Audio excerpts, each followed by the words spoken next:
Lahore university of management sciences Mahabharatam, Gita వంటి హిందూ పురాణాలను కూడా చేర్చి ఒక కోర్సును ప్రవేశపెట్టింది. ఈ సందర్భంగా అసోసియేట్ ప్రొఫెసర్ షాహిద్ రషీద్ మాట్లాడుతూ, నేను సంస్కృతం ఎందుకు నేర్చుకుంటున్నానని ప్రజలు నన్ను అడుగుతున్నారు.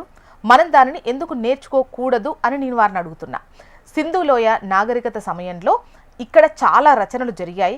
సంస్కృతం ఒక పర్వతం లాంటిది, ఒక సాంస్కృతిక స్మారక చిహ్నం వంటిది. మనం దానిని సొంతం చేసుకోవాలి, అది మనది కూడా. ఇది ఏ ఒక్క మతానికి సంబంధించింది కాదు అని అన్నారు ప్రొఫెసర్ షాహిద్ రషీద్. సంస్కృత తాళపత్ర మాన్యుస్క్రిప్ట్ల ముఖ్యమైనటువంటి సేకరణను 1930లలో పండితుడు జేసీఆర్ పూల్నర్ క్యాటలాగ్ చేశారు. కానీ 1947 నుంచి ఏ పాకిస్తానీ విద్యావేత్త కూడా ఈ సేకరణలో ఎంగేజ్ కాలేదు.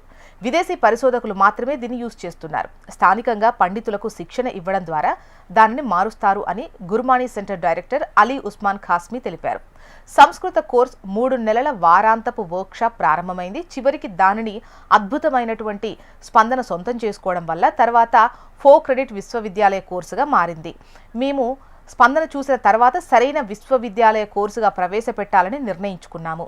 విద్యార్థుల సంఖ్య ఇంకా తక్కువగా ఉన్నప్పటికీ రాబోయే కొన్ని సంవత్సరాల్లో ఇది పెరుగుతుందని మేము ఆశిస్తున్నాము. ఇక 2027 వసంతకాలం నాటికి మేము ఒక భాషను 1 సంవత్సరం పాటు బోధించగలగాలి అని డైరెక్టర్ అన్నారు.